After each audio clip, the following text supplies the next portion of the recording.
ना पूछ कि मेरी मंजिल कहाँ है, ना पूछ कि मेरी मंजिल कहाँ है, अभी तो सफ़र का इरादा किया है, अभी तो सफ़र का इरादा किया है। ना छोड़ूंगा हौसला, ना छोड़ूंगा हौसला, चाहे कुछ भी हो जाए। ये मैंने किसी और से नहीं, खुद से वादा किया है, खुद से वादा किया है।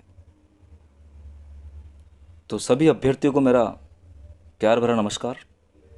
आप लोग भी हौसला बनाए रखें, हौसले को मजबूत रखें और अपनी तैयारी करते रहें। निश्चित आप सभी लोगों को सफलता मिलेगी।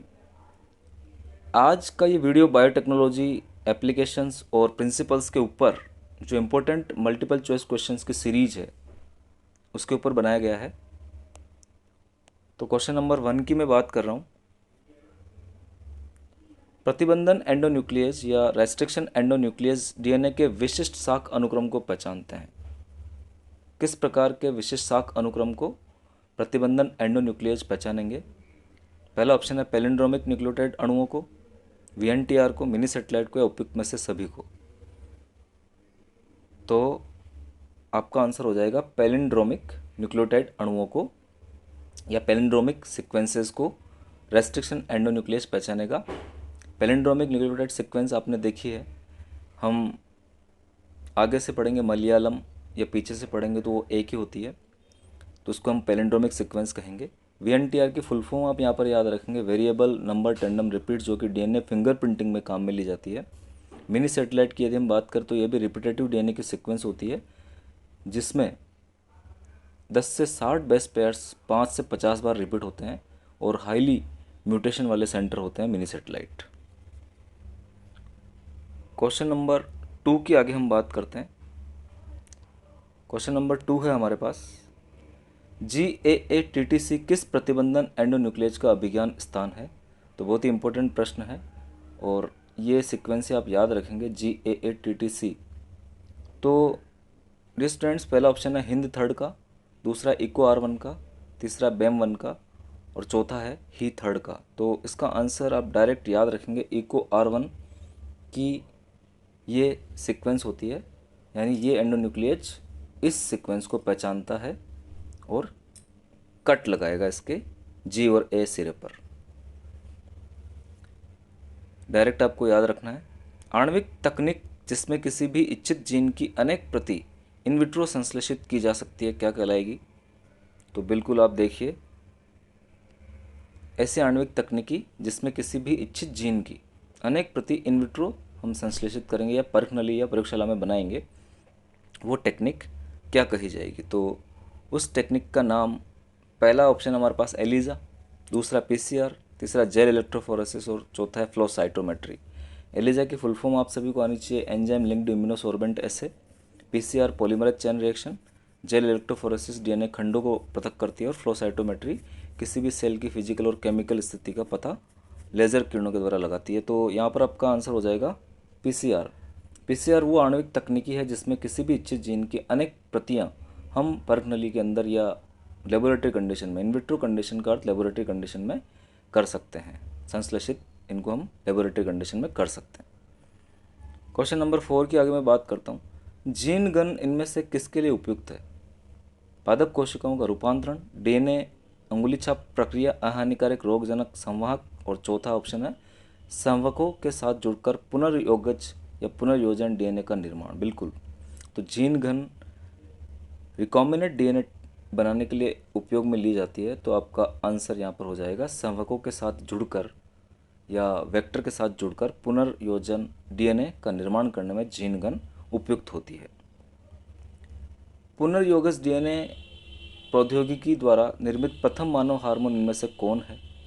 यानी रिकॉम्बिनेंट डीएनए टेक्नोलॉजी के द्वारा जो प्रथम मानव हार्मोन बनाया गया है उसका नाम आपको बताना है। पहला ऑप्शन है ए एस्ट्रोजन, दूसरा थायरोक्सिन, तीसरा प्रोजेस्ट्रॉन और चौथा इंसुलिन। तो बिल्कुल डियर स्टूडेंट्स, आपका आंसर यहाँ पर हो जाएगा इंसुलिन। क्वेश्चन नंबर 6 के आगे हम बात करते हैं। किसी भी जनसंख्या में उपस्थित समस्त जीन व उसके एलील क्या कहलाते हैं? तो बिल्कुल सिंपल सा प्रश्न है। पहला ऑप्शन है जीन कोश, दूसरा जीन बैंक, तीसरा जीन प्रवाह और चौथा आनुवंशिक अपवहन। तो ये जीन कोश कहलाएगा। जीन बैंक की हम बात करें तो जीन बैंक वह जगह है जहाँ पर हम जेनेटिक मटेरियल को प्रिजर्व करते हैं। वो मटेरियल सीड की फॉर्म में हो सकता है, प्लांट की फॉर्म में हो सकता है, या स्पर्म की फॉर्म में हो सकता है। किसी भी ऑर्गेनिज्म का जेनेटिक मटेरियल हम जीन बैंक में प्रिजर्व करेंगे। जीन प्रवाह या जीन फ्लो की हम बात करें तो जेनेटिक मटेरियल का एक पॉपुलेशन से दूसरी पॉपुलेशन में जाना जीन प्रवाह कहलाएगा। और आनुवंशिक अपवहन या जेनेटिक ड्रिफ्ट की अपन बात करें तो जेनेटिक ड्रिफ्ट का मतलब हो जाएगा कि किसी पॉपुलेशन में अचानक जीन के अंदर चेंजेस आ जाना। ये जीन इंक्रीज भी हो सकते हैं और डिक्रीज भी हो सकते हैं, उसे हम जेनेटिक ड्रिफ्ट कहेंगे, जो कि स्पेशिएशन का साधन है। तो बिल्कुल चारों चीज़ें आप ध्यान रखेंगे। टेक डीएनए पॉलीमरेज एंजाइम प्राप्त किए जाते हैं। तो टेक डीएनए पॉलीमरेज एंजाइम जो है बिल्कुल आप इसे इम्पोर्टेंट लगा लेंगे। सारे प्रश्न इंपॉर्टेंट है डियर स्टूडेंट्स। थर्मस एक्वेटिकस से, एग्रोबैक्टीरियम ट्यूमिफेशियंस से, ई कोलाई से या साल्मोनेला टाइफाई से। तो बिल्कुल थर्मस एक्वेटिकस से टेक डीएनए पॉलीमरेज एंजाइम प्राप्त किए जाते हैं, जो कि पॉलीमरेज चेन रिएक्शन में यूज किए जाते हैं। और ये डीएनए पॉलीमरेज जो है वो 100 डिग्री सेंटीग्रेड पर भी नष्ट नहीं होते हैं, क्योंकि थर्मस एक्वेटिकस एक थर्मोफिल्स बैक्टीरिया है, यानी हाई टेम्परेचर वाले पानी के झरनों में ये मिलता है। डीएनए को देखने के लिए प्रयोग में लाया जाता है। डीएनए को जब हम देखेंगे तो किससे इसे स्टैन करेंगे, तो एथिडियम ब्रोमाइड के द्वारा, एनिलियम ब्लू के द्वारा, या सैक्रेनिन के द्वारा, या इनमें से कोई नहीं। तो इसका आंसर हो जाएगा एथिडियम ब्रोमाइड के द्वारा। डीएनए को देखने के लिए एथिडियम ब्रोमाइड का यूज किया जाता है। दिल्ली स्थित जैव प्रौद्योगिकी केंद्र का नाम है, दिल्ली में जो जैव प्रौद्योगिकी केंद्र उसका क्या नाम है? पंडित जवाहरलाल नेहरू प्रौद्योगिकी केंद्र, इंदिरा गांधी जैव प्रौद्योगिकी केंद्र, लाल बहादुर जैव प्रौद्योगिकी केंद्र, या उपयुक्त में से कोई नहीं। तो इसका आंसर हो जाएगा लाल बहादुर जैव प्रौद्योगिकी केंद्र। क्वेश्चन नंबर 10 के आगे हम बात करते हैं। तकनीक जिसके द्वारा रूपांतरित प्रतिजैविकों का उत्पादन होता है। पहला ऑप्शन है अतिसूक्ष्म निष्पादन, दूसरा द्रुत अपकेंद्रण, तीसरा आनुवंशिक अभियांत्रिकी या जेनेटिक इंजीनियरिंग, या सूक्ष्म प्रतिक्षेपण। तो बिल्कुल आनुवंशिकी अभियांत्रिकी वह तकनीक हो जाएगी जिसके द्वारा हम रूपांतरित प्रतिजैविकों का उत्पादन करते हैं। क्वेश्चन नंबर 11 की आगे हम बात करते हैं। डीएनए खंड को जोड़ा जाता है इंडोन्यूक्लियस एंजाइम के द्वारा, लाइगेज एंजाइम के द्वारा, हेलिकेज के द्वारा, प्रतिबंधन एंजाइम के द्वारा। तो आप जानते हैं डीएनए खंडों को जोड़ने के लिए हम डीएनए लाइगेज एंजाइम का उपयोग करते हैं। बाकी हेलिकेज एंजाइम जो है वो अनवाइंडिंग करता है, डीएनए के दोनों स्ट्रैंड को खोलता है। और प्रतिबंधन एंजाइम, रेस्ट्रिक्शन जो एंजाइम है वो डीएनए को काटने का काम करता है। मॉलिक्यूलर सीजर है। पौधों में आनुवंशिक अभियांत्रिकी के लिए निम्न में से सर्वाधिक प्रयोग होता है। तो बिल्कुल पौधों के अंदर जो आनुवंशिक अभियांत्रिकी, जो नेचुरल जेनेटिक इंजीनियर है, वो है आपका, अगर हम देखें ऑप्शन, तो एग्रोबैक्टीरियम ट्यूमिफेशियंस, ज़ैंथोमोनास सीट्राई, बैसिलस कोगुलेंस और क्लॉस्ट्रिडियम सेप्टिकम। तो आपका आंसर हो जाएगा एग्रोबैक्टीरियम ट्यूमिफेशियंस। काफ़ी अच्छा प्रश्न है। क्वेश्चन नंबर 13 की आगे हम बात करते हैं। डीएनए तत्व जिसमें स्थिति परिवर्तन की योग्यता होती है। सिस्ट्रोन, ट्रांसपोजोन, इंट्रोन, रिकोन, यानी जंपिंग जीन की ये बात कर रहा है। स्थिति परिवर्तन जंपिंग जीन करते हैं। तो पहला ऑप्शन है हमारा सिस्ट्रोन, दूसरा ट्रांसपोजोन, इंट्रोन और रिकोन। जंपिंग जीन की हम बात करें तो ट्रांसपोजोन को हम जंपिंग जीन भी कहेंगे, और इसका आंसर आपका ट्रांसपोजोन हो जाएगा। तो ये आप याद रखेंगे कि जंपिंग जीन जो है वो अपनी स्थिति चेंज कर सकते हैं। सिस्ट्रोन की अगर मैं बात करूँ तो सिस्ट्रोन जो है वो डीएनए का खंड ही है, या जीन को हम सिस्ट्रोन भी बोलते हैं। इंट्रोन की मैं बात करूँ तो ये नॉन कोडिंग रीजन है, इंट्रोन डीएनए के अंदर पाए जाने वाले। और रिकॉन की अगर मैं बात करूँ तो रिकॉम्बिनेशन जहाँ पर होता है, जीन के वो खंड जहाँ पर रिकॉम्बिनेशन होता है उन्हें हम रिकॉन कहेंगे। म्यूटोन जहाँ पर म्यूटेशन होता है उनको म्यूटोन कहेंगे। और एक्सोन कोडिंग भाग जो होता है उसे हम एक्सोन कहेंगे। इंट्रॉन भी आप याद रखेंगे, नॉन कोडिंग पार्ट है। गोल्डन राइस भविष्य की पारजीवी फसल है, निम्नलिखित में से किस उन्नत लक्षण होने के कारण? बिल्कुल जो गोल्डन राइस है उसमें क्या, कौन सा कंटेंट आपको दिखाई देगा? तो गोल्डन राइस नाम से पता चल रहा है कि ये पीले रंग के होंगे, और जो पीला रंग है वो उच्च विटामिन ए कंटेंट रखेगा। तो डायरेक्ट आपको यहाँ पर आंसर लगा देना है, उच्च विटामिन ए कंटेंट के कारण गोल्डन राइस जो है वो भविष्य की पारजीवी फसल है। प्रतिबंधन एंडोन्यूक्लियस का प्रयोग पुनर्संयोजन डीएनए तकनीकी में व्यापक रूप से किया जाता है, ये प्राप्त किए जाते हैं। तो बिल्कुल रेस्ट्रिक्शन एंडोन्यूक्लियस जो है वो मुख्य हथियार है डीएनए टेक्नोलॉजी, रिकॉम्बिनेंट टेक्नोलॉजी का। तो प्लाज्मिड से, सभी प्रोकैरियोटिक कोशिकाओं से, जीवाणुभोजी से, या जीवाणु कोशिका से। तो बिल्कुल आप यहाँ पर आंसर लगा देंगे, जीवाणु कोशिका से रेस्ट्रिक्शन एंजाइम, एंडोन्यूक्लियस एंजाइम प्राप्त किए जाते हैं। जीवाणुओं की कोशिका भित्ति को तोड़कर उसके डीएनए एवं अन्य वृहद जैव अणुओं को मुक्त करने हेतु इनमें से कौन एंजाइम प्रयुक्त होता है? तो जीवाणु की कोशिका भित्ति को हमें तोड़ना है, तो बिल्कुल पहला ऑप्शन है लाइसोजाइम, दूसरा है सेलुलोज, काइटिनेज और कोलेजिनेज। तो लाइसोजाइम एंजाइम जो है वो जीवाणु की भित्ति को घोल देता है, तो हम लाइसोजाइम का यहाँ पर यूज करेंगे। हमारी आंखों के अंदर भी लाइसोजाइम मिलता है, आंखों के आंसुओं में। निम्न में से कौन से सूक्ष्मजीवी जेनेटिक इंजीनियरिंग में काफ़ी उपयोगी है? एस्चेरिचिया कोलाई एवं एग्रोबैक्टीरियम ट्यूमिफेशियंस, विब्रियो कोलरी एवं पुच्छयुक्त बैक्टीरियोफेज, डिप्लोकोकस एसपी एवं स्यूडोमोनास एसपी। इनमें से कोई नहीं। तो बिल्कुल आप ऑप्शन देखते ही पता चल जाएगा आपको कि बहुत सारा जेनेटिक इंजीनियरिंग का जो काम है वो एस्चेरिचिया कोलाई और एग्रोबैक्टीरियम ट्यूमिफेशियंस के द्वारा किया गया है, या इनके ऊपर किया गया है। क्वेश्चन नंबर 18 की हम बात करते हैं। प्रतिबंध एंजाइम की खोज की है, यानी रेस्ट्रिक्शन एंडोन्यूक्लियस या प्रतिबंधन एंजाइम की खोज करने वाले वैज्ञानिक है। तो पहला ऑप्शन है स्मिथ एवं नथांस, बर्गर, वाक्समैन, फ्लेमिंग। तो बिल्कुल अच्छा प्रश्न है। स्मिथ आर्बर का नाम भी यहाँ पे याद कर लेना। स्मिथ आर्बर और नथांस ने प्रतिबंधन या रेस्ट्रिक्शन एंडोन्यूक्लियर एंजाइम की खोज की है। प्लाज्मिड है एक कवक। प्लाज्मिड प्लाज्मा कला का एक भाग, जीवाणु कोशिका में अतिरिक्त गुणसूत्री डीएनए। तो प्लाज्मिड जो है डियर स्टूडेंट्स, डी आंसर आप लगाएंगे, जीवाणु कोशिका में पाया जाने वाला एक्स्ट्रा क्रोमोजोमल मटेरियल है जो कि अपनी रेप्लिकेशन कर सकता है। क्वेश्चन नंबर 20 के आगे हम बात करते हैं। जेनेटिक इंजीनियरिंग द्वारा इंसुलिन के उत्पादन में किस जीवाणु का उपयोग किया जाता है? सैक्रोमाइसीस का, राइजोबियम का, एस्चेरिचिया कोलाई का या माइकोबैक्टीरियम का? तो बिल्कुल हम यहाँ पर एस्चेरिचिया कोलाई का यूज करेंगे। आप लोगों ने पढ़ा होगा कि ई कोलाई के द्वारा इंसुलिन का उत्पादन किया जाता है।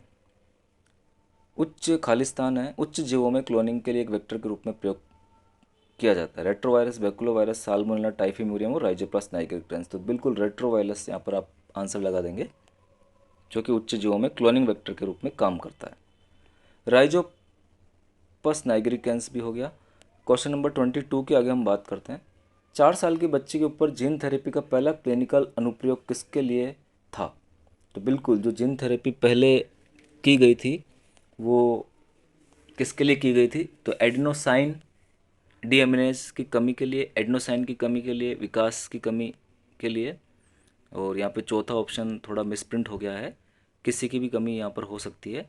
तो अपना ऑप्शन पहला वाला हो जाएगा एडिनोसिन डीएमिनेज की कमी। एंजाइम है ये एडिनोसिन डीएमिनेज, एडीए। आप यहाँ पे ध्यान देंगे थोड़ा सा। और सीवियर कॉम्बाइंड इम्यूनोडेफिशिएंसी जो बीमारी होती है वो इस एंजाइम की वजह से होती है। तो सबसे पहले एडीए की जो कमी है उसको जीन थेरेपी से ट्रीट कर दिया गया था। आरएनए हस्तक्षेप में मदद करता है। प्रसार, सूक्ष्म कोशिका रक्षा, कोशिका विशिष्टीकरण। यानी आरएनए हस्तक्षेप का अर्थ है आरएनए इंटरफेरेंस। यहाँ पर हम आरएनए इंटरफेरेंस की बात कर रहे हैं। और आरएनए इंटरफेरेंस की यदि मैं बात करूँ तो ये सेल प्रोटेक्शन में मदद करता है, कोशिका रक्षा में मदद करता है। जैसा कि तंबाकू के केस में हम देखें, जो मेलिडोगाइन इंकग्निशिया एक निमेटोड है जो कि तंबाकू को नुकसान पहुंचाता है। तो आरएनए इंटरफेरेंस के द्वारा ही उसके संक्रमण को रोका जाता है, या तंबाकू से इसको तंबाकू को बचाया जाता है इससे आरएनए इंटरफेरेंस मैकेनिज्म के द्वारा। तो आप ध्यान देंगे, कोशिका रक्षा यहाँ पर आपका आंसर हो जाएगा। पीसीआर तकनीकी का आविष्कार किसके द्वारा किया गया था? तो अच्छा प्रश्न है। कैरीमुलिस, बॉयर, सेंगर, डार्विन। तो कैरीमुलिस आप आंसर लगा देंगे। 1989 में कैरीमुलिस साहब ने पीसीआर टेक्निक खोजी थी। आनुवंशिक रूप से संशोधित फसल कौन सी है? बीटी कॉटन, बीटी बैंगन, गोल्डन राइस, सभी। तो बिल्कुल सभी जो फसलें हैं वो पारजीनी फसलें हैं। पुनः संयोजक डीएनए प्रौद्योगिकी के माध्यम से तैयार किए गए टीके हैं। ये बहुत अच्छा प्रश्न है। तो जो रिकॉम्बिनेंट डीएनए टेक्नोलॉजी से या जेनेटिक इंजीनियरिंग से टीके बनाए जाते हैं वो कौन सी पीढ़ी वाले होते हैं? तीसरी पीढ़ी, पहली पीढ़ी, दूसरी पीढ़ी या कोई भी नहीं? तो बिल्कुल आप दूसरी पीढ़ी यहाँ पर आंसर लगा देंगे, क्योंकि तीसरी पीढ़ी वाले जो टीके हैं वो सिंथेटिक टीके हैं, उनका भी ट्रायल चल रहा है। पहली पीढ़ी वाले जो हमारा कन्वेंशनल मेथड है उससे बनाए जाते हैं, जैसे कि स्मॉल पॉक्स के लिए बनाया गया था, साक का पोलियो वैक्सीन है। और दूसरी पीढ़ी में हम बात करेंगे तो रिकॉम्बिनेंट डीएनए टेक्नोलॉजी से या जेनेटिक इंजीनियरिंग से जो टीके बनाए जाएंगे वो सेकेंडरी जनरेशन वाले कहे जाएंगे। जैसे कि आपका हेपेटाइटिस बी का टीका और हर्पीज वायरस के लिए जो टीका बनाया गया है वो आपका डीएनए टेक्नोलॉजी के द्वारा बनाया गया है। मानव जीनोम परियोजना किस वर्ष शुरू हुई? 1980 में, 73 में, 90 में या 89 में? तो आपका आंसर हो जाएगा सी, 1990 में।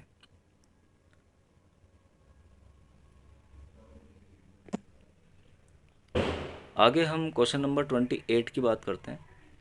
प्लाज्मिड का उपयोग क्लोनिंग वेक्टर के रूप में निम्नलिखित में से किस कारण से किया जाता है? संस्कृति में गुणा किया जा सकता है, जीवाणु कोशिका में स्व प्रतिकृति, एंजाइमों की सहायता से प्रयोगशाला में गुणा किया जा सकता है, बैक्टीरियल कोशिकाओं के बाहर स्वतंत्र रूप से दोहराएं। तो बिल्कुल आपको पता ही है ये स्व प्रतिकृति कर सकता है, तो आपका आंसर हो जाएगा बी। आप यहाँ पर बी आंसर लगा देंगे कि जीवाणु कोशिकाओं में स्व प्रति के कारण प्लाज्मिड का उपयोग क्लोनिंग वेक्टर के रूप में किया जाता है। डीएनए खंडों के चिपचिपे सिरे किस कारण होते हैं? तो एंडोन्यूक्लियस, अयुग्मित आधार, कैल्शियम आयन या फ्री मिथाइलेशन। तो बिल्कुल ये चिपचिपे सिरे जो बनते हैं वो अयुग्मित आधार की वजह से बनते हैं, तो इसका आंसर भी आप 2 लगा देंगे, बी लगा देंगे। अयुग्मित आधार रह जाएंगे, वहाँ पे जो बेस रहेंगे बिल्कुल वो अनपेयर रह जाएंगे, तो अयुग्मित आधार की वजह से ये चिपचिपे सिरे वहाँ पर बनते हैं। गोल्डन राइस किसमें समृद्ध है? बिल्कुल अपन ने पहले भी एक प्रश्न देखा है कि विटामिन ए से समृद्ध है, और कैरोटीन जो है वो विटामिन ए बनाता है आगे जाकर, तो कैरोटीन और फेरिटिन, आप आंसर बी लगा देंगे। कैरोटीन और फेरिटिन से समृद्ध होता है गोल्डन राइस। फेरिटिन एक लोह तत्व है। एलिजा की हम बात करते हैं, एंजाइम लिंक्ड इम्यूनोसॉर्बेंट ऐसे। रेडियोलेबल दूसरे एंटीबॉडी का उपयोग करना, आरबीसी का उपयोग, पूरक मध्यस्थता सेल लसिका का उपयोग करना, सबस्ट्रेट का जोड़ जो रंगीन अंत उत्पाद में परिवर्तित हो जाता है। बिल्कुल एलिजा के अंदर हम सबस्ट्रेट का जोड़ जो रंगीन अंत उत्पाद में परिवर्तित हो जाता है, यही एलिजा है। कवक को किस एंजाइम से संसाधित किया जा सकता है? तो कवक की बात आई तो कवक की कोशिका भित्ति काइटिन की बनी होती है, तो काइटिनेज एंजाइम ही आप आंसर डायरेक्ट लगा सकते हैं। लाइसोजाइम जो है वो जीवाणु की कोशिका भित्ति को गोलेगा, सेलुलेज जो सेलुलोज को गोलेगा, और गैलेक्टेज आप जानते ही हैं। तो आगे हम बात करते हैं क्वेश्चन नंबर 33 की। रेस्ट्रिक्शन एंजाइम का उपयोग निम्नलिखित में से किसे काटने में किया जाता है? Single standard RNA, double standard DNA, double single standard DNA और डबल स्टैंडर्ड आरएनए। तो बहुत अच्छा प्रश्न है। Restriction endonuclease double standard DNA काटने में काम में लिया जाता है। आनुवंशिकी अभियांत्रिकी को क्या कहा जाता है? पुनर्योगज डीएनए टेक्नोलॉजी, उत्तक संवर्धन, क्लोनिक संवर्धन, अनुप्रवाह संसाधन। तो आपको पता ही है, आप सभी लोग ये जानते हैं कि पुनर्योगज डीएनए टेक्नोलॉजी या रिकॉम्बिनेंट डीएनए टेक्नोलॉजी आनुवंशिक अभियांत्रिकी को कहा जाता है। इनमें से कौन रेस्ट्रिक्शन एंजाइम नहीं है? इको R1 है, बाम H1 है, हिंड थर्ड है, पेक्टिनेज नहीं है। तो बिल्कुल यहाँ पर आपका आंसर हो जाएगा 4। कौन सा न्यूक्लिक अम्ल का बहुलक है? प्रोटीन, न्यूक्लियोसाइड, न्यूक्लियोटाइड, भारी धातुओं के नाभिक। तो न्यूक्लियोटाइड जो होते हैं वो न्यूक्लिक अम्ल के बहुलक होते हैं, और आप लोगों को पता ही है कि न्यूक्लियोटाइड में नाइट्रोजन क्षारक, अब बात करेंगे कि इनके अंदर नाइट्रोजन क्षारक होते हैं, फॉस्फेट पाया जाता है, और एक चीज़ हम यहाँ पर और बात करते हैं, और शुगर भी यहाँ पर मिलती है। तो ये आप ध्यान देंगे कि न्यूक्लियोटाइड के अंदर नाइट्रोजनस बेस होते हैं, एक शुगर होती है और फॉस्फेट, तीनों चीज़ें मिलकर न्यूक्लियोटाइड कहे जाएंगे। तो न्यूक्लिक अम्ल के जो बहुलक हो जाएंगे वो न्यूक्लियोटाइड हो जाएंगे। जब इनसे फॉस्फेट हटा दिया जाएगा तो आपका न्यूक्लियोसाइड बन जाएगा। प्रथम पुनर्योगज डीएनए बनाने के लिए निम्न में से किस बैक्टीरिया से पृथक्कृत प्लाज्मिड का उपयोग किया गया था? एस्चेरिचिया कोलाई, साल्मोनेला टाइफिमोरियम, एग्रोबैक्टीरियम ट्यूमेफेशियंस और थर्मस एक्वेटिकस। तो प्रथम पुनर्योगज डीएनए बनाने के लिए जो प्लाज्मिड लिया गया था वो साल्मोनेला टाइफिम्यूरियम से लिया गया था, और प्रथम पुनर्योगज डीएनए जो बनाया था वो कोहन और बॉयर ने बनाया था, हर्बर्ट बॉयर और कोहन, आप याद रखेंगे। आगे प्रश्न भी है ये। आणविक कैंची शब्द या मॉलिक्यूलर सीजर पुनर्योगज डीएनए प्रतिबंधन enzyme, Taq polymerase, palindromic nucleotide. तो प्रतिबंधन एंजाइम के लिए ये वर्ड यूज किया जाएगा। जैविक रूपांतरित जीव हो सकते हैं रोगाणु प्रतिरोधक, सूखा प्रतिरोधक, रोगाणु प्रतिरोधक, सूखा, इनमें से सभी हो सकते हैं। हम सभी प्रतिरोधी जीव बना सकते हैं। आनुवंशिक अभियांत्रिकी के पिता, बिल्कुल जेनेटिक इंजीनियरिंग के जो पिता हो जाएंगे स्टुअर्ट लिन, स्टैनले कोहन, पोलबर्ग, कैरी मुलिस। तो पोलबर्ग आप यहाँ पर ध्यान रखेंगे, आनुवंशिकी अभियांत्रिकी के पिता हैं ये। इन्होंने सबसे पहले एक बैक्टीरियल जीन को एक वायरल डीएनए से अटैच करवाया था। बायोरिएक्टरों में सूक्ष्म जीवों को सपोर्ट ग्रोथ सिस्टम, उत्तेजित growth system, suspended growth system या दोनों ए व सी द्वारा उगाया जा सकता है। तो ए व सी द्वारा उगाया जा सकता है। जैव प्रौद्योगिकी का उपयोग करके उत्पादित कैंसर उपचार में प्रयुक्त दवा का नाम आप लोगों को बताना है। टेरामाइसिन, HCG, इंसुलिन, TSH और इंटरफेरोन। तो बिल्कुल टेरामाइसिन आपकी एक एंटीबायोटिक है, HCG ह्यूमन कोरोनिक गोनेडोट्रोपिन है, इंसुलिन आप जानते ही हैं, TSH थायराइड स्टिमुलेटिंग हार्मोन है, और इंटरफेरोन की यदि हम बात करें तो ये विशिष्ट प्रकार की प्रोटीन होती है जो कैंसर के उपचार में मदद करती है। जीन क्लोनिंग के दौरान जिसे जीन टैक्सी कहा जाता है, जीन टैक्सी, वैक्सीन, प्लाज्मिड, जीवाणु, प्रोटोजोआ, बिल्कुल प्लाज्मिड को हम जीन टैक्सी बोलेंगे क्योंकि उसी टैक्सी में बैठकर आपका जीन जो है वो DNA के साथ जुड़ेगा। हाइब्रिडोमा टेक्नोलॉजी का सफलतापूर्वक उपयोग किया जा सकता है। तो ये हाइब्रिडोमा टेक्निक आप ध्यान रखेंगे दैहिक संकरों के उत्पादन में, मोनोक्लोनल एंटीबॉडी के संश्लेषण में, हीमोग्लोबिन के संश्लेषण में, या थोक में अल्कोहल के उत्पादन में। तो बिल्कुल मोनोक्लोनल एंटीबॉडी के संश्लेषण में हाइब्रिडोमा टेक्नोलॉजी यूज की जाएगी। और मोनोक्लोनल एंटीबॉडी जो है विशिष्ट एंटीबॉडी होती है एक विशिष्ट एंटीजन के लिए, तो ये आप ध्यान देंगे। जेनेटिक इंजीनियरिंग द्वारा विकसित खाद्य पौधों का परिचय वांछनीय नहीं है क्योंकि ये उत्पाद पहले से मौजूद उत्पादों की तुलना में कम स्वादिष्ट होते हैं, विधि महंगी होती है, विकासशील देशों की अर्थव्यवस्था को नुकसान हो सकता है, शुरू की गई फसल के साथ वायरस और विषाक्त पदार्थों के प्रवेश का खतरा। तो बिल्कुल शुरू की गई फसल के साथ वायरस और विषाक्त पदार्थों के प्रवेश का खतरा है, इसलिए जेनेटिक इंजीनियरिंग द्वारा विकसित खाद्य पौधों का परिचय वांछनीय नहीं कहा जा सकता। हाइब्रिडोमा कोशिकाएं होती है मेंढक की तंत्रिका कोशिकाएं, माइलोमा कोशिकाओं से उत्पन्न संकर कोशिकाएं, केवल ओंकोजिन वाली कोशिकाएं, जीवाणु में बीजाणु बनने का उत्पाद। तो बिल्कुल माइलोमा कोशिकाओं से उत्पन्न संकर कोशिकाएं हाइब्रिडोमा कोशिकाएं होती है। एल्कोहल उपयोग में या एल्कोहल उद्योग में जैव प्रौद्योगिकी द्वारा उत्पादित बैक्टीरिया का नया प्रकार है। Escherichia coli, saccharomyces cerevisiae bacteria पूछा है तो आप ध्यान देंगे। तो सैक्रोमाइसिस सेरेविसिस तो आपका यीस्ट हो जाएगा, जिसको हम इसको बेकर्स यीस्ट या ब्रीवर्स यीस्ट भी बोलते हैं, ध्यान रखेंगे आप। बेकर्स यीस्ट या ब्रीवर्स यीस्ट सैक्रोमाइसिस सेरेविसी को कहा जाता है। Escherichia coli bacteria, Bacillus subtilis bacteria और सूडोमोनास प्यूट्रिडा। तो यहाँ पर एल्कोहल की बात हुई तो आप सूडोमोनास प्यूट्रिडा लगा देंगे कि जे एल्कोहल उद्योग में जैव प्रौद्योगिकी द्वारा उत्पादित बैक्टीरिया का नया प्रकार है सूडोमोनास प्यूट्रिडा। कृषि खंड में जैव प्रौद्योगिकी का महत्वपूर्ण उद्देश्य है पौधों की कीट प्रतिरोधी किस्मों का उत्पादन करना, नाइट्रोजन सामग्री को बढ़ाना, बीज संख्या को कम करना, पौधों का वजन बढ़ाना। तो बिल्कुल हमें पौधों की कीट प्रतिरोधी किस्मों का उत्पादन करना होता है। जैव तकनीकी रूप से निर्मित 2 विटामिन है, काफ़ी इंपॉर्टेंट प्रश्न है, विटामिन B12 और विटामिन B6, विटामिन B12 और विटामिन B2, विटामिन B6 और विटामिन B2, विटामिन B12 और विटामिन B9। तो आपका आंसर हो जाएगा vitamin B12 cyanocobalamin and vitamin B2 riboflavin. तो दोनों का नाम भी आप याद रखेंगे। कुछ रोगजनक बैक्टीरिया एंटीबायोटिक दवाओं के लिए प्रतिरोध विकसित करते हैं। अपनी कोशिका की दीवारों को संशोधित करके ऐसे एंजाइम विकसित करना जो एंटीबायोटिक को संशोधित करते हैं। सहज उत्परिवर्तन के कारण एंटीबायोटिक्स लक्ष्य को बदलते हैं। उपरोक्त सभी, तो उपरोक्त सभी आपका यहाँ पर आंसर हो जाएगा। इन सभी से एंटीबायोटिक रेजिस्टेंस बैक्टीरिया के अंदर आ जाएगा। एक वयस्क कोशिका से सफलतापूर्वक क्लोन किया जाने वाला दुनिया का पहला स्तनपायी कौन सा था? तो वो डोली भेड़ थी। बिल्कुल डोली भेड़ को सबसे पहले क्लोन किया गया था। इनमें से कौन सा निमेटोडा तंबाकू के पौधों की जड़ों को संक्रमित करता है? तो मैंने अभी थोड़ी देर पहले बताया था, आरएनए इंटरफेरेंस मैकेनिज्म से तंबाकू अपनी रक्षा करेगा और वो होता है मेलिडोगाइन इंकोग्निशिया, मेलाइडोजिन या मेलिडोजाइन इंकोग्निशिया, इंकोग्निटा भी आप बोल सकते हैं।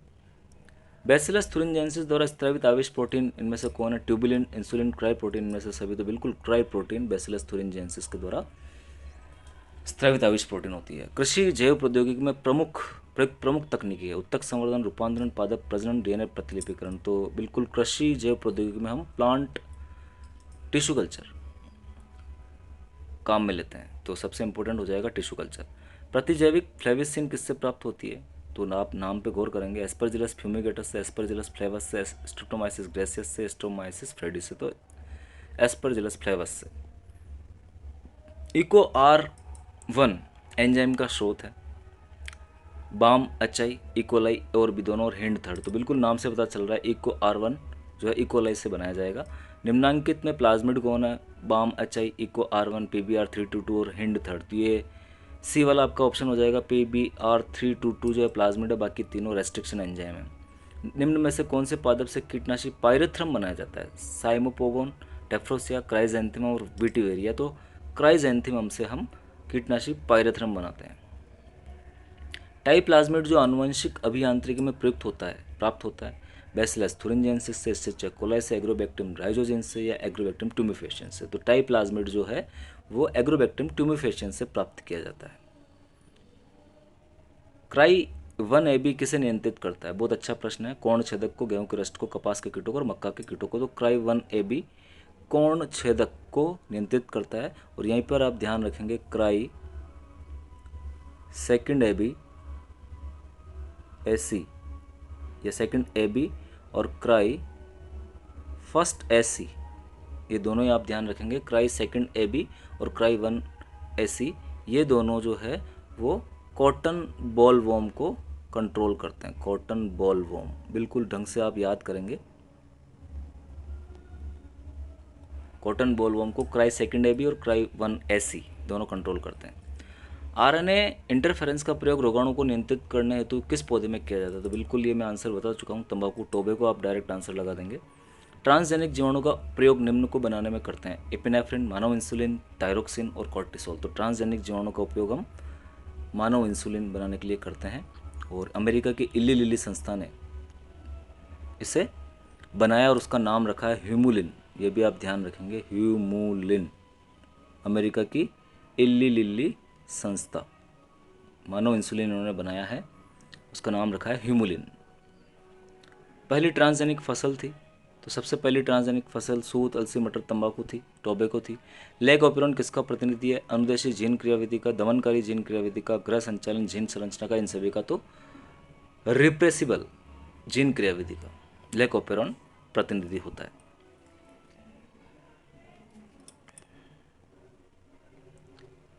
ट्रांसजेनिक मूसों चूहों का प्रयोग किसके लिए कर सकते हैं? वैक्सीन की सुरक्षात्मक जांच हेतु, उर्वरक की क्षमता के प्रभाव हेतु, प्रतिजैविक की खुराक हेतु, इन सभी हेतु। तो इन सभी के लिए हम ट्रांसजेनिक चूहों का प्रयोग कर सकते हैं। क्वेश्चन नंबर 66 के आगे हम बात करते हैं।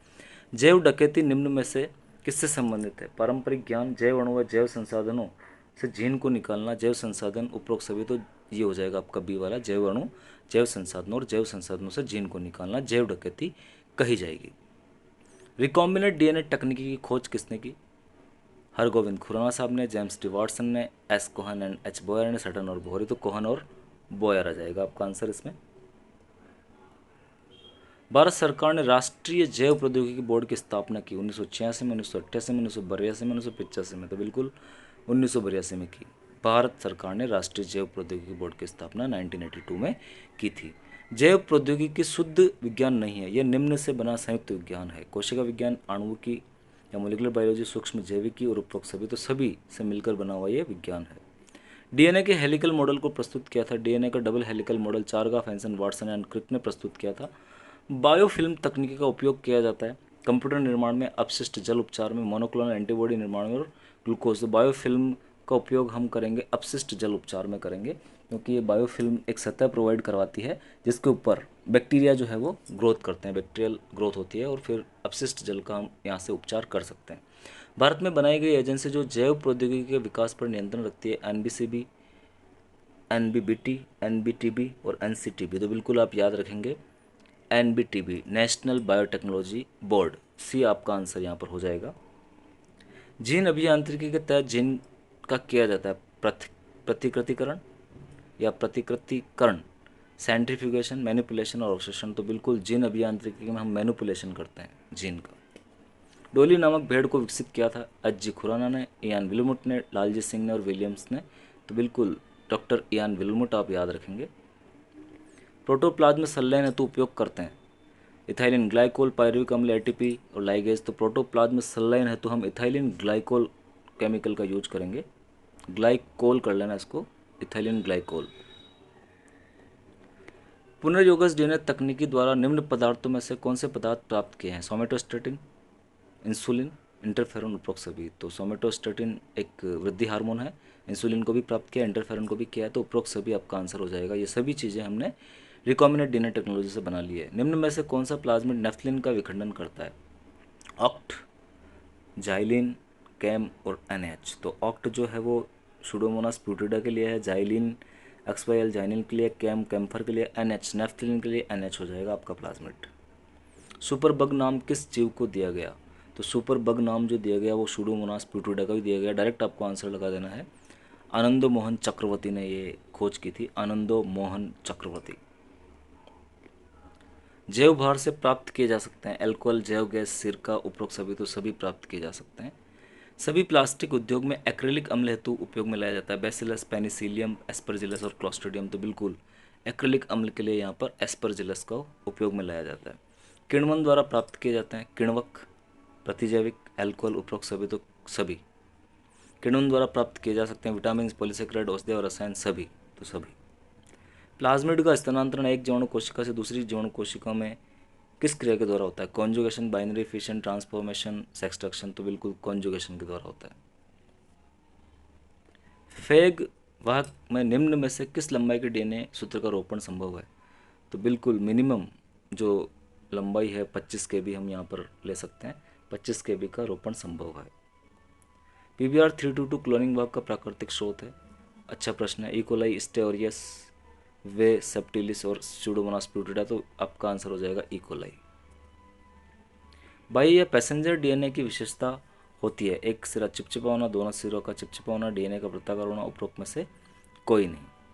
तो बिल्कुल बाह्य या पैसेंजर जो डीएनए होता है उसके दोनों एंड जो होते हैं वो चिपचिपे होते हैं, दोनों सिरों का चिपचिपा होना। पौधे की किसी कोशिका को उससे अलग कर संवर्धन करने से प्राप्त होता है, यानी पौधे की कोई कोशिका आपने अलग कर लिया फिर उसको आप कल्चर मीडिया में रख रहे हो तो क्या बनेगा? बोलस, कैलस, प्रोटोप्लास्ट, कर्तो तक। तो बिल्कुल कैलस बनेगा, सबसे पहले कैलस का निर्माण होगा। PBr 322 में कौन सा प्रतिरोधी जीन मार्कर पाया जाता है? Ampicillin, streptomycin, tetracycline, both NC. तो दोनों ही मिलते हैं, एम्फिसिलिन और टेट्रासाइक्लिन। मोनोक्लोनल एंटीबॉडीज बनाने की हाइब्रिडोमा तकनीकी किसने खोजी थी? बहुत अच्छा प्रश्न है। कोलर और मिलिस्टीन, पोलबर्ग, हर्बर्ट बोयर, अर्बर नथांस। तो आपका आंसर हो जाएगा कोलर और मिलिस्टीन ने खोजी थी। डीएनए खंडों की पहचान हेतु उपयोग में लाए जाने वाली तकनीकी है डीएनए खंडों के लिए। अगर आरएनए खंडों के लिए पूछा जाता तो हमारा आंसर अलग हो जाता, Southern blotting, fingerprinting, shotgun ELISA. तो बिल्कुल यहाँ पर आपका आंसर हो जाएगा साउदर्न ब्लॉटिंग। आरएनए खंडों की पहचान के लिए नॉर्दर्न ब्लॉटिंग की जाती है, तो ये नॉर्दर्न ब्लॉटिंग भी आप याद रखेंगे। आरएनए के लिए नॉर्दर्न ब्लॉटिंग और डीएनए के लिए साउदर्न ब्लॉटिंग। बकरी के ट्रांसजीन में पाया जाता है clotting factor 9, plasminogen activator, interleukin second, SCG. तो बिल्कुल प्लाज्मोजन एक्टिवेटर बकरी के ट्रांसजीन में पाया जाता है। ट्रांसजीन की उपस्थिति का पता लगाया जा सकता है पीसीआर विश्लेषण, एनसीआर, टीसीआर, एससीजी। तो पीसीआर पॉलीमरेज चेन रिएक्शन के द्वारा। मानव जीनोम परियोजना के अध्यक्ष थे Francis Collins, Jack Craig Venter, Beadle Tatum और एओबी। दोनों तो दोनों ही, वेंटर और Collins. Original regional primate research centre America ने डोली भेड़ के बाद क्लोनिंग द्वारा 2 बंदर बनाए जिनके नाम थे। काफ़ी अच्छा प्रश्न है और ये प्रश्न जो है वो सेट एग्जामिनेशन 2013 में भी पूछा गया था। नेति और दित्तो, पलक और क्रिश, मोली और पोली, रोजी और रॉक्सी। तो बिल्कुल आपका नेति और दित्तो याद रखेंगे। नेति की फुल फॉर्म भी कभी कभी पूछ ली जाती है, तो nuclear embryo transfer infant, nuclear embryo transfer infant आप याद रखेंगे। ये 2 बंदर क्लोनिंग द्वारा बनाए गए थे। डोली भेड़ को बनाने वाले इयान वुलमुट कौन से इंस्टीट्यूट से संबंध रखते हैं? ये प्रश्न भी पूछा जा चुका है। तो Roslin Institute Edinburgh, Scotland, Oregon region primate research centre America, LLE America, Indian Institute of Technology Roorkee. तो बिल्कुल रोजलिन इंस्टीट्यूट एडिनबर्ग, स्कॉटलैंड से संबंध रखते हैं। ह्यूमन जीनोम प्रोजेक्ट कब पूरा हुआ? 26 जून 2000 को, 23 जुलाई 2002 को, 26 अप्रैल 2009 को, 24 सितंबर 2018 को। तो 26 जून 2000 को ये पूरा हुआ। ह्यूमन जीनोम प्रोजेक्ट 1990 को शुरू हुआ था। ल्यूकेमिया के उपचार तो एंजाइम है एस्पारजिनेज, ग्लूटामिनेज, लाइसोजाइम और यूरोकेज। तो बिल्कुल एस्पारजिनेज आप डायरेक्ट याद रखेंगे। त्वचा के अल्सर हेतु उपयोगी एंजाइम प्रोटीएज, कोलेजिनेज, यूरोकाइनेज और रोडोनेज। तो बिल्कुल त्वचा के अल्सर के उपचार हेतु यहाँ पर कोलेजिनेज एंजाइम प्रमुख है। रक्त के थक्कों को घोलने हेतु उपयोगी एंजाइम स्ट्रेप्टोकाइनेज होता है, तो यूरोकाइनेज, यूरोकेज, प्रोटेज, राइबो न्यूक्लियस। तो यूरोकाइनेज आप यहाँ पर आंसर लगा देंगे। स्ट्रेप्टोकाइनेज भी होता है। क्लॉट बस्टर एजेंट विषाणु के प्रतिलिपिकरण को अवमंदित करती है। बहुत अच्छा प्रश्न है। Interferon, antibody, cytokines, all. तो इंटरफेरॉन्स विषाणु के प्रतिलिपिकरण को अवमंदित कर देती है। इंटरफेरॉन की खोज किसने की थी? तो इजाक्स और लिंडमैन ने, सर पीटर स्कॉट ने, अयान विलमुट ने और अलेक्जेंडर। तो बिल्कुल आप ध्यान देंगे, इसाक और लिंडमैन ने इंटरफेरॉन की खोज की थी और ये पीटर स्कॉट का नाम जो यहाँ पर लिखा हुआ है इसका भी आप ध्यान देंगे। सबसे पहले IUCN में रेड डाटा बुक, IUCN की जो रेड डाटा बुक है उसका आइडिया सर पीटर स्कॉट ने ही दिया था। रेड डाटा बुक जिसमें विलुप्त प्राणियों की सूची होती है, विलुप्त ऑर्गेनिजम्स की सूची होती है। International union of conservation of nature and natural resources ने रेड डाटा बुक बनाई है।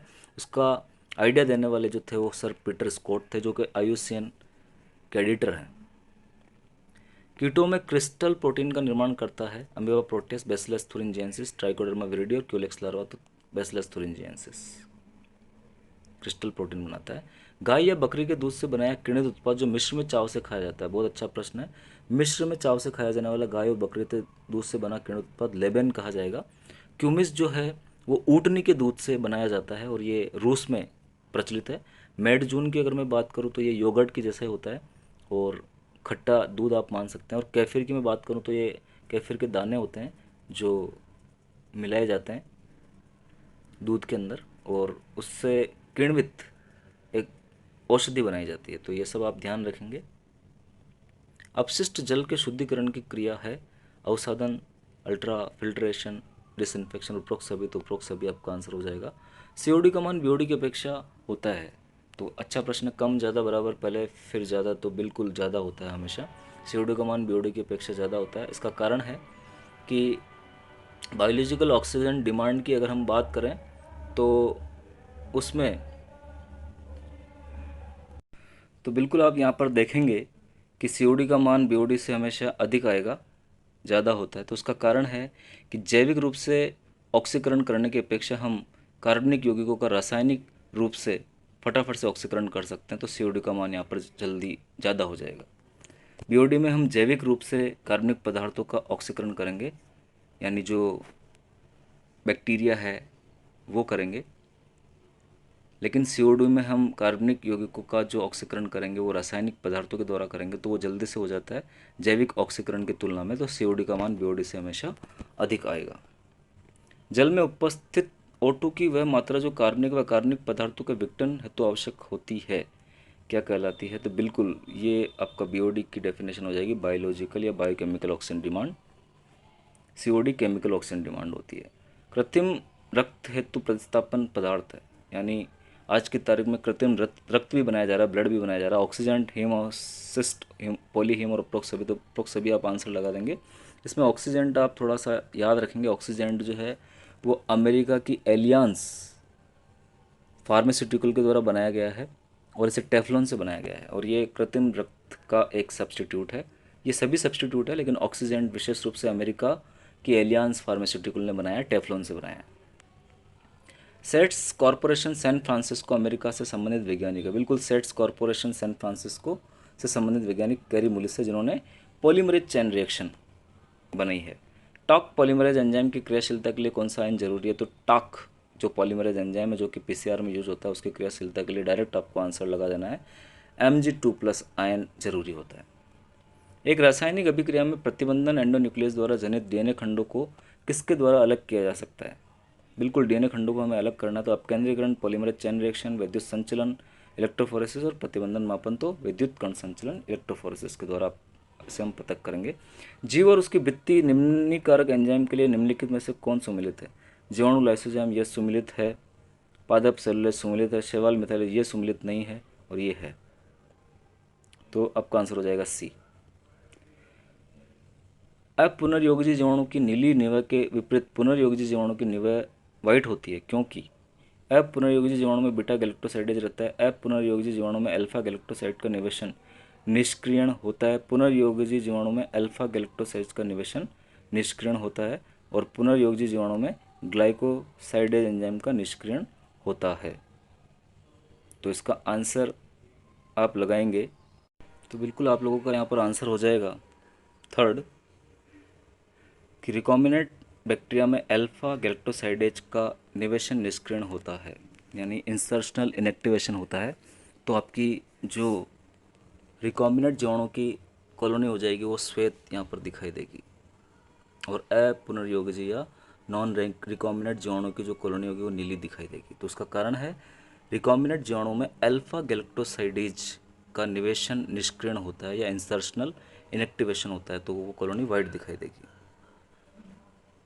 न्यूक्लियस एंजाइम जो पॉलीन्यूक्लियोटाइड के मुक्त सिरों पर आक्रमण करते हैं कहलाते हैं एंडोन्यूक्लियस, एक्सोन्यूक्लियस, पॉलीमरेज काइनेज, तो मुक्त सिरों पर आक्रमण करने वाले एक्सोन्यूक्लियस कहे जाएंगे। रेस्ट्रिक्शन एंडोन्यूक्लियस काटता है डीएनए के दोनों रज्जुकों के सिरों पर, डीएनए के किसी एक रज्जुक को एक सिरे पर, डीएनए के दोनों रज्जुकों को अंदर के विशिष्ट स्थलों पर और डीएनए के एक रज्जुक को पहचान स्थल पर। तो डीएनए के दोनों रज्जुकों को अंदर विशिष्ट स्थल पर काटता है। सी आंसर हो जाएगा। थर्मस एक्वेटिकस जीवाणु से प्राप्त होता है। टाइप्लाज्मिड, टीडीएनए, टाक पॉलीमरेज और ऑल ऑफ दीज। तो टाक पॉलीमरेज हम पहले भी कर चुके हैं ये प्रश्न। निम्न में से कौन सा एक रासायनिक चाकू है? Chemical scalpel, Eco R1, AMPR, TETR, ओराई और रॉप। तो बिल्कुल इको R1 एक रासायनिक चाकू है। बाकी एम्फिसिलिन जीन है, टेट्रासाइक्लिन जीन है और ये ओरिजिन ऑफ रेप्लिकेशन है।